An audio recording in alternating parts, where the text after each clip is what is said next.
রক্তের সম্পর্ক থাকলেই যে একটা আলাদা টান হয় তার কোনো মানে নেই গাইজ।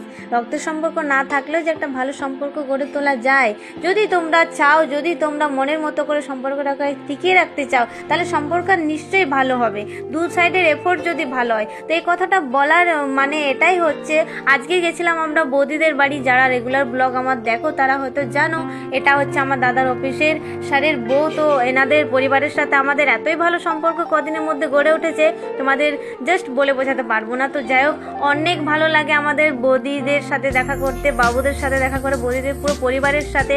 তো বৌদিদের পরিবার খুব ভালো গাইজ। দুটোর সম্পর্ক তখনই ভালো টিকে যখন দুটো পরিবারের এফোর্টটা সমান সমান হয়। ঠিক বললাম কিনা তোমরাই বলো। তো যাই হোক, আমাদের দু পরিবারের এফোর্টটা নিশ্চয়ই ভালো আছে, তাই সম্পর্কটা এত ভালো। তো যাই হোক, এতদিন পর বাবু অপুদের সাথে দেখা করে, বৌদিদের পরিবারের সাথে দেখা করে খুব ভালো লাগলো। আর আজকের বাসি ভাতের মেনুটা খুব ভালো ছিল বৌদি, অনেক থ্যাংক ইউ, অনেক টেস্টি ছিল। তো যাই হোক, অনেকদিন পর ব্লগটা পোস্ট করছি। তো যখন আমি মেমোরিগুলো সেভ করেছিলাম ভাবলাম তোমাদের কাছে শেয়ার করি। আর দেখতে পাচ্ছ বাবুর সাথে অনেকদিন পর দেখা হয়ে খুব এনজয় করলাম। আজ সায়নকে বাবুকে নিয়ে এসেছিলাম, ও তো খুব মজা করলো।